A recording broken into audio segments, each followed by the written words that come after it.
સુરત મહાનગરપાલિકાની સામાન્ય સભા પૂર્ણ થયા બાદ ભાજપ અને આમ આદમી પાર્ટીના કોર્પોરેટર્સ વચ્ચે ભારે હોબાળો થયો।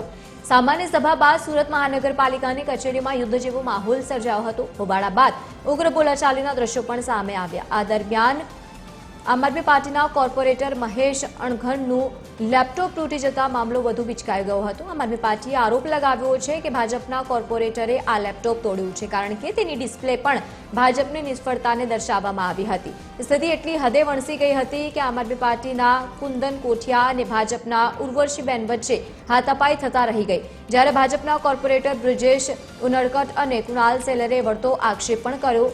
તો બીજી તરફ કુંદન કોઠારીએ ભાજપના સભ્યો માટે અભદ્ર ભાષાનો ઉપયોગ કરતા વિવાદ વધુ વધી ગયો હતો। ભાજપના સભ્યો સામે આમ આદમી પાર્ટીના કોર્પોરેટર રચના હિરપરાએ ડરપોક અને ભાગેડુ કહીને ઉગ્ર નારેબાજી કરી અને અંતે સિક્યોરિટી ગાર્ડ્સ દ્વારા વચ્ચે પડીને મામલો ઠાળે પાડવામાં આવ્યો।